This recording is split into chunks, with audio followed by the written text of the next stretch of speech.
Carolina e doutora em Psicologia de Desenvolvimento pela URGS. Ela é professora na PUC, na graduação e na pós-graduação em Psicologia e Psicologia Clínica. Ela é pesquisadora pelo CNPq. Ela é terapeuta cognitiva certificada pela Federação Brasileira de Terapias Cognitivas, FBTC, coordenadora do grupo de pesquisa Relações Interpessoais e Violência nos contextos clínicos, sociais, educativos e virtuais. Hoje, a doutora Carolina, então, ela vai falar sobre os mitos e fatos do bullying e cyberbullying. Oi, gente, boa noite. Eu achei muito legal esse convite. Eu queria já agradecer o Daniel e eu queria agradecer a todos os colegas e ouvintes que estão até agora aqui para me dar o prazer de ouvir a minha fala. Legal ver minha colega Samantha aqui na tela também. Nós estamos nesse à distância, mas eventualmente não afeta, a gente se sente super próximo de outras formas. Eu vou colocar um cronômetro aqui para mim. Eu achei bem desafiador essa ideia de falar em 15 minutos, Dani. Eu quero até fazer essa experiência dentro do novo normal que a gente está vivendo. Eu acho que esses recados objetivos e bem diretos podem ser uma nova modalidade da gente poder fazer intervenções ou comunicar as nossas ideias. Então, eu vou ligar no meu celular um cronômetro, só para ter uma ideia. E eu posso compartilhar meus slides? Sim, tá autorizado aí. Tá bem enxergando, gente? Todo mundo tá enxergando? Sim, se botar no F5, isso. Sim, assim fica melhor, né? Tá. Bom, então vamos lá. Na verdade, mitos e fatos sobre bullying e cyberbullying é também o título de um livro que recentemente a Samantha, inclusive, sorteou num evento muito legal de um instituto, mais legal ainda que ela faz parte. Aliás, isso é um dos pontos que a gente pode trabalhar, inclusive, para indiretamente a gente poder prevenir ou modificar situações de bullying e cyberbullying. Então, na linha das violências, né, Samantha, fazendo um gancho com tudo que tu já trouxeste, os outros colegas também, eu vou falar um pouquinho sobre esse tipo de violência com a qual eu venho trabalhando há alguns anos. Eu fiz o meu doutorado, não vou revelar a data, nem a minha idade, mas eu fiz já o meu doutorado sobre bullying a partir de toda uma entrada bastante forte, intensa e rápida das tecnologias da informação e comunicação nas nossas vidas, eu me vi obrigada a estudar também o processo de cyberbullying. A Amanda já me apresentou, aliás, muito bem apresentado, então eu nem vou passar por essas características da minha formação de novo, eu só queria destacar esse interesse, eu sou muito mobilizada por investigar e intervir junto às questões de bullying e cyberbullying em escolas. E acho que a gente pode fazer um diálogo muito legal da psicologia com o direito. Inclusive, data de 2015, uma lei, que eu tenho uma cola do número, 13.185, que institui um programa preventivo, combativo com relação ao bullying nas escolas. Então, as escolas são obrigadas a ter um programa instituído. Um psiquiatra bastante conhecido aqui em Porto Alegre, Luiz Augusto Rode, conduziu uma pesquisa há uns 2 anos atrás para montar um aplicativo para a escolha de escolas por parte dos pais, chama Escola Certa, se eu não me engano, o nome do aplicativo que o Rode desenvolveu. Parte dessa pesquisa foi perguntar para as escolas o que elas faziam para prevenir ou atuar nos casos de bullying. E eu analisei os áudios. E de 84 ou 86, também não me lembro o número exato, de escolas na cidade de Porto Alegre, praticamente nenhuma tinha um programa instituído, sistemático, que existisse dentro da escola, embora a gente tenha essa lei. Então, acho que é um tema que urge que a gente discuta tanto a psicologia quanto o direito, quanto a educação, quanto a psiquiatria. Eu só queria trazer 2 pontos, assim, tentando nessa linha passar o meu recado rápido, que eu acho que é um desafio para mim e um desafio da atualidade. A gente, às vezes, eu escutava nesses áudios que o Rod me pediu para analisar. Aqui nessa escola não tem bullying. E às vezes eu escuto de pais, porque o meu filho nunca vai fazer bullying, nem participar, nem assistir. Isso é coisa de psicólogo, ou isso é frescura, coisas que a gente escuta e que, para mim, me incomodam demais. O bullying, sim, vai acontecer sempre. Cabe a nós, adultos e profissionais, limitarmos. E eu vou dizer por quê. O nosso cérebro, sou uma terapeuta cognitiva, como a Amanda me apresentou, o nosso cérebro, ele trabalha sob o princípio de economia cognitiva. O que é isso? Nós temos aqui ideias, crenças, concepções, um monte de gavetinhas, como eu gosto de dizer para os meus pacientes, crianças e adolescentes. Quando a gente vê a realidade, a gente abre uma gavetinha para interpretar essa realidade. Então, as ideias que eu tenho prontas na minha cabeça fazem com que eu interprete essa realidade de alguma forma. E é daí, de um processo normativo da psicologia do desenvolvimento, que vem o famoso preconceito. Além dessa economia cognitiva, eu tenho também uma parte da minha mente que é toda orientada para eu me situar socialmente no mundo. Então, eu classifico as pessoas, homens, mulheres, perigo, não perigo, advogados, advogadas, psicólogos, psicólogas, médicos, crianças, adolescentes. Nesse jogo, nessa dinâmica, acaba que eu posso categorizar as pessoas para me orientar socialmente, mas também atribuir um juízo de valor. Gordos, magros, meninos, meninas, e vão acontecendo as segregações e pode se instituir um processo de bullying que vai ferir o que vocês, advogados, conseguem nomear muito melhor do que eu, os direitos, os deveres, algumas convenções que ajudam a gente a se organizar enquanto grupo, microgrupo e sociedade. Junto com isso, a gente está, ao longo da infância e principalmente na adolescência, formando o nosso eu, formando a nossa identidade. Esse processo é absolutamente ansiogênico. Para aliviar nossa ansiedade, a gente tende a se unir com quem a gente julga parecido com a gente e excluir quem a gente julga diferente da gente. De novo, se institui o bullying. Então, de processos absolutamente normais, absolutamente normativos, a gente tem uma violência que acaba se instituindo. Sabendo disso, nós, psicólogos, profissionais de outras áreas, como do direito também, pais, professores, devemos intervir e ajudar essas crianças e adolescentes que sozinhos não vão conseguir sair fora dessa violência. O meu livro, o nosso livro, foi construído, na verdade, por mim e 2 alunos de mestrados meus, que hoje já fizeram, inclusive, o doutorado, um fez em Londres e a outra fez comigo.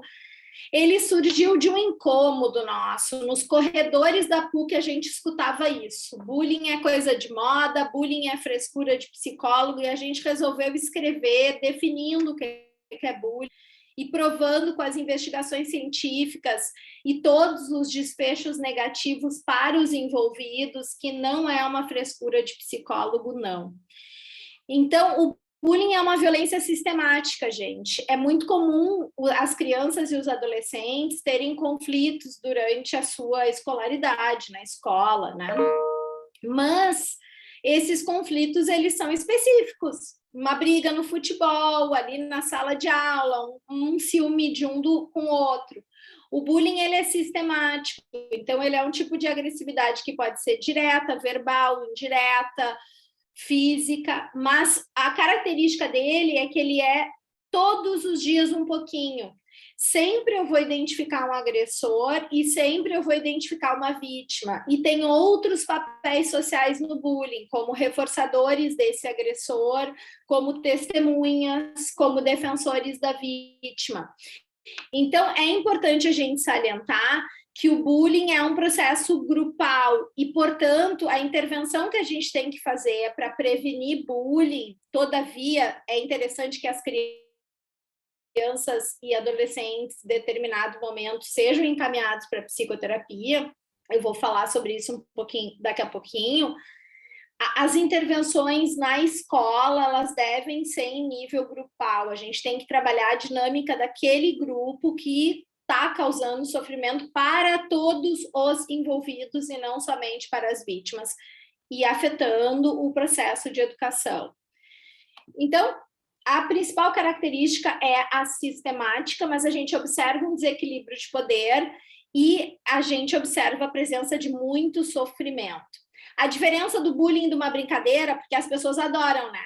Ai, tá fazendo bullying comigo, esse batom vermelho aí ficou meio estranho, ih, tá fazendo bullying, que coisa. A gente brinca com os amigos e a gente meio que banaliza o conceito, sabe? Eu convido vocês a não fazer mais esse tipo de brincadeira, porque numa brincadeira tá todo mundo se divertindo, no bullying, não. E aí isso torna fácil de identificar. Então, eu já falei um pouco dos tipos de violência, eu acho que isso vai ao encontro do que a Samantha também já trouxe, e eu gostaria de destacar que o cyberbullying, na minha opinião, sustentada também por outros colegas pesquisadores de fora do Brasil, de dentro do Brasil, principalmente de fora, não considero como um subtipo de bullying.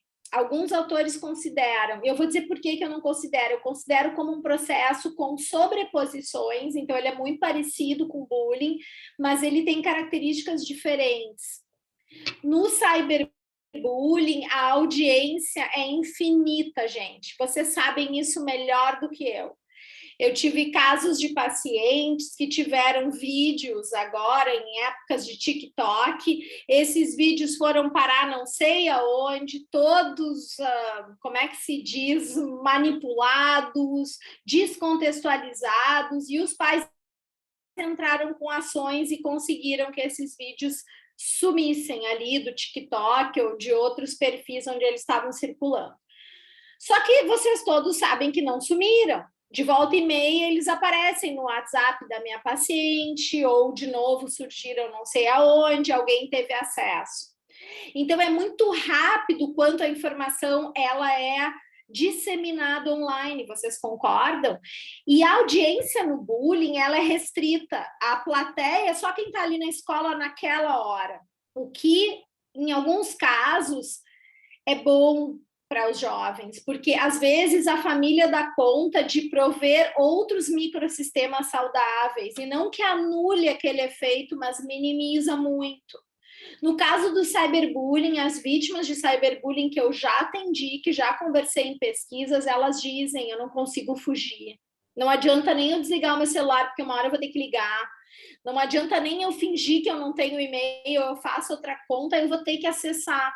Ainda mais hoje, gente, pós ou durante ainda a pandemia da Covid-19, onde a gente está usando em muito mais larga escala as tecnologias e interagindo online com os nossos amigos, além do trabalho.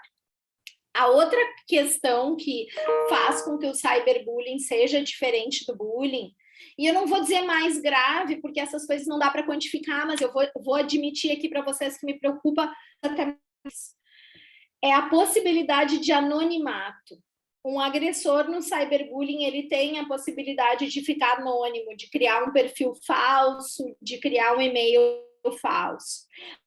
Ainda no cyberbullying, uma das questões que a gente percebe nas pesquisas, e todas as minhas pesquisas com cyberbullying comprovaram infelizmente isso, é o papel de vítima-agressor muito frequente. Vítimas da vida real do bullying que fazem cyberbullying. Então, aquele jovem fica alternando papéis de vítima e de agressor, o que não é nada saudável em termos mentais. Então, são todas coisas que eu convido vocês a ficarem atentos e observarem. Em termos de desfechos de bullying e cyberbullying, o que a gente observa? Muitos problemas psicossomáticos, está muito longe de ser uma brincadeira ou uma frescura de psicólogos. Baixo rendimento escolar, dificuldades de concentração. O Dan Oyles, que foi um dos primeiros que nomeou o bullying, que fez intervenções lá na Noruega bastante eficazes e importantes, lá pela década de 70, ele sempre dizia, se a criança não quer mais ir à escola ou o adolescente, acende um sinal de alerta e provavelmente está sendo vítima de bullying. Suicídios, que foi o que ele identificou nos primeiros casos lá que ele começou a estudar, o Dan Oyles e outras pessoas também. Nas minhas pesquisas, sintomas de ansiedade, sintomas de depressão muito elevados. A última investigação que eu fiz foi cyberbullying em adultos, gente. Foi muito legal. Os dados são super interessantes. O cyberbullying ocorrendo nos ambientes de trabalho, eu acho que isso é muito interessante para a área do direito, para a gente poder pensar junto em formas de conscientização e de intervenção.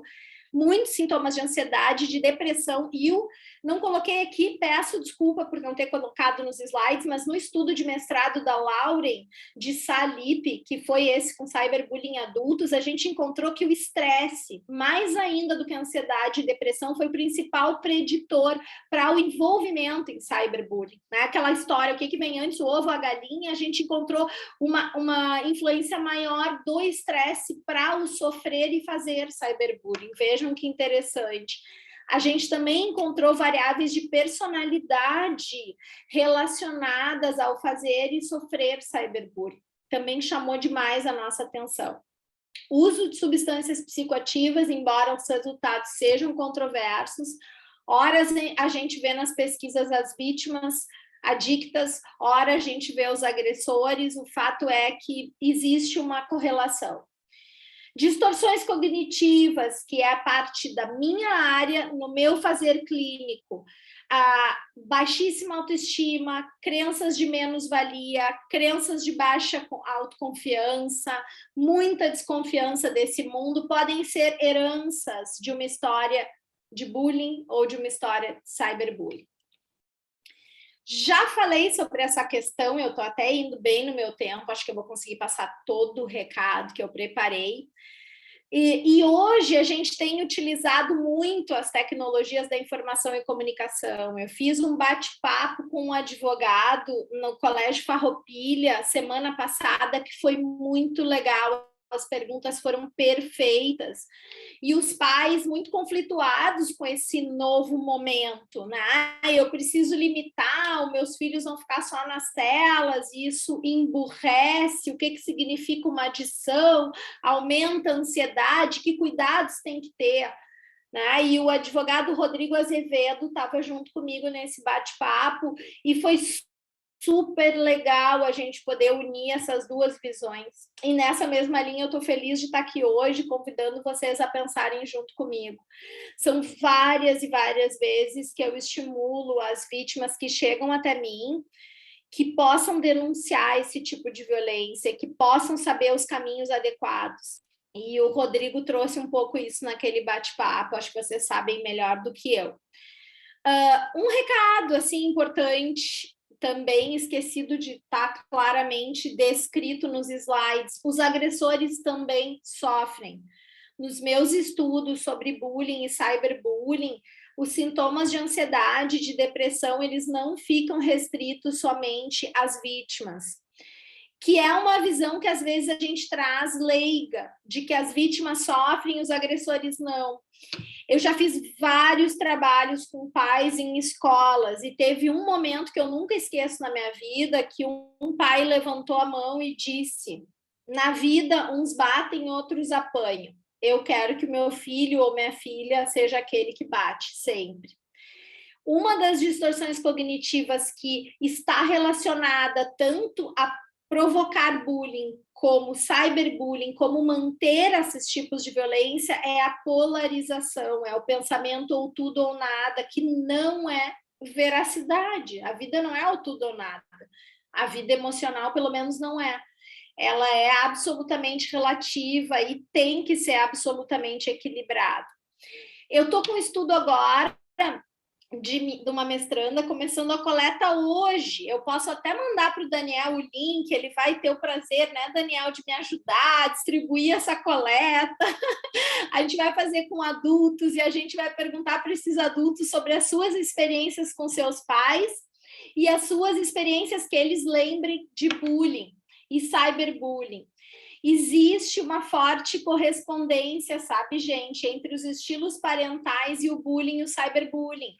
E a gente, infelizmente, vê nas pesquisas que os estilos parentais autoritários ou muito permissivos, muito negligentes, e eu sei que o pessoal que trabalha com direito de família trabalha direto com isso, né? Até a doutora Maria Inês estava mencionando um pouco na fala dela, né? Que foi a partir da fala dela que eu consegui assistir hoje. E esses violência do bullying e do cyberbullying. Uma pergunta que não quer calar. O cyberbullying não acontece na escola, eu escuto muito isso. Então, não é responsabilidade da escola, responsabilidade dos pais, também não é responsabilidade dos pais, está no ambiente virtual. E o Rodrigo trouxe um pouco lá na fala do Farroupilha, o direito já está se ocupando desse ambiente virtual, não é, gente? Já temos normas, já temos diretrizes, felizmente, graças a vocês.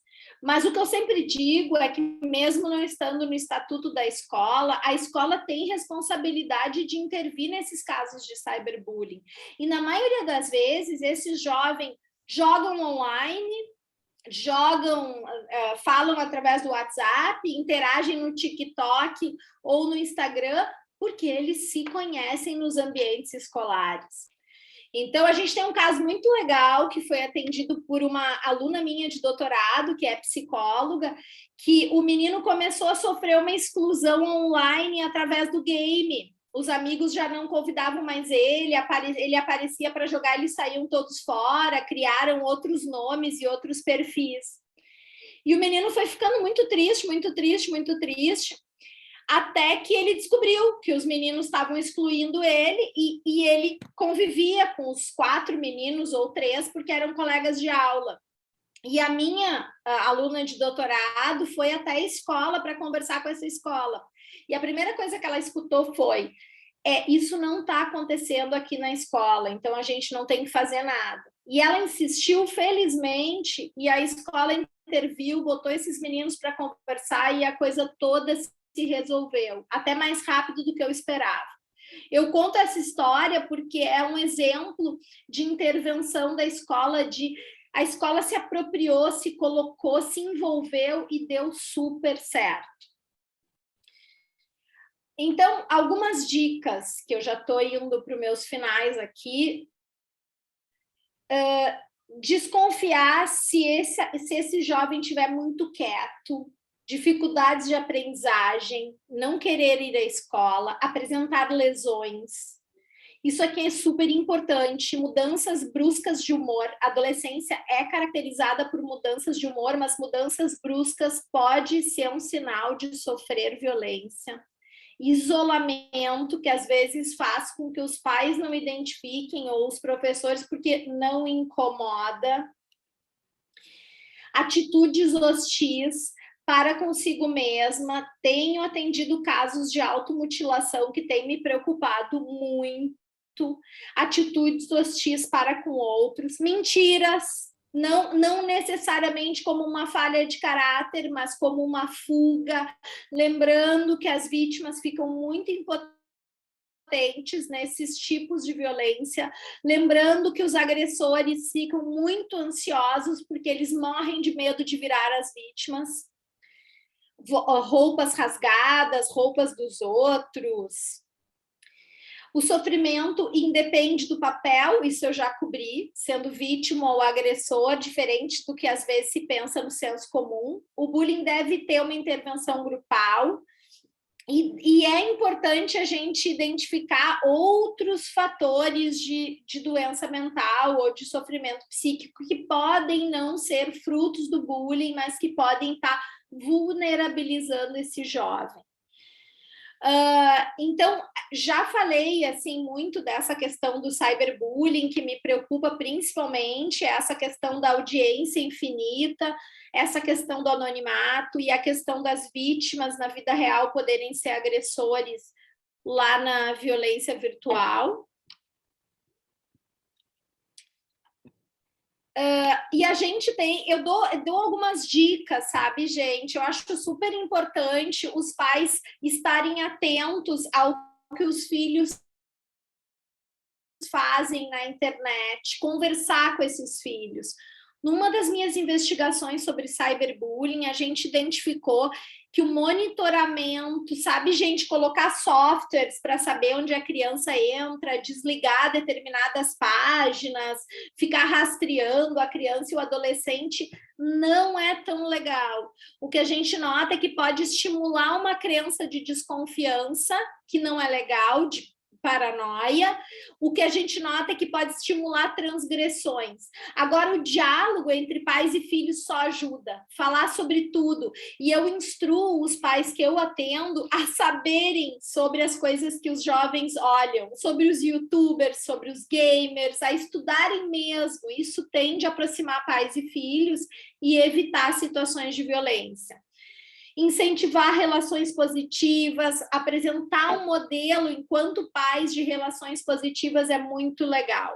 Recado importante, a gente, se só a escola for atuar, só os pais forem atuar, ou só o psicólogo lá no seu consultório, é bem menos eficaz.